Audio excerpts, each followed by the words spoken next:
Ассалаумағалейкум, құрметті жақсылықта жарысып жатқан менің жақсыларым, қалдарыңыз қалай, амансыздар ма? Біз қазір Оңтүстік Кореяның Инчхон әуежайындамыз. Бұл жерде естеріңізде болса, осыдан 3 күн бұрын мен сіздерге Оңтүстік Корея елінде ауыр жағдайда қалған бір отандасымыз Шымкент қаласының тумасының мәселесін көтеріп әлеуметтік желіге шыққан болатынбыз. Бұл отандасымыз өте бір Алланың сүйген пендесі екен. Алла басына бір дерт беріпті. Енді барлық болатын нәрсе Алланың қалауымен болады ғой мына өмірде. Осы отандасымызға көмек керек деп біз әлеуметтік желі арқылы сіздерге жариялаған болатынбыз. Халықтың қолдауының арқасында мінекей қазір біз билеттерін алдық. Бұл отандасымызды Қазақстанға шығарғалы жатырмыз. Бұл отандасымыздың жағдайы өте ауыр. Біз дәрігерлермен сөйлесіп, егер ота жасалу керек болатын болса, біз отасын жасатайық, қаржысын барлығын біз өз мойнымызға аламыз деп айттық. Алайда дәрігерлер үнсіз бізге жауап бермегендігіне байланысты біз қазір Қазақстанға жібергелі отырмыз.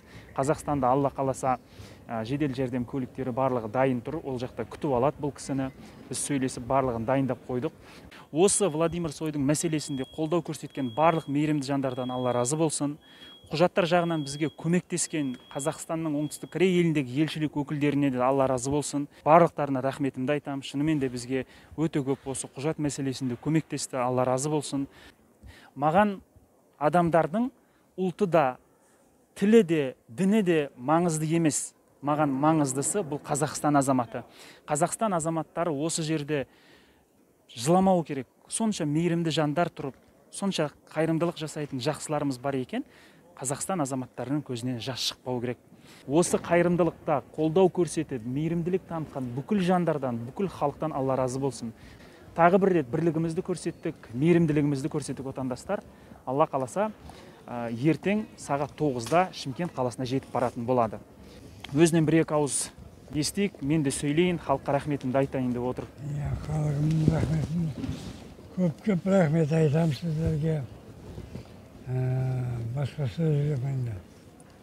Өте рахмет. Міне қазақ тілінде емін-еркін сөйлеп тұр. Ағамыз, ауырмаңыз, енді бұл жағы жақсылық болсын. Рахмет халықтың барлығына көп деп өзінің алғысын білдіріп жатыр. Алла қаласа, бір дұға жасайықшы. Бір жақсылап дұға жасайық. Алла қаласа, емделіп, емі жақсы болып кетсін. Енді медицина барлық жағдайды айтады ғой. Жағдай мынандай түсіндіріп айтады. Алайда барлық нәрсе Алланың қалауымен.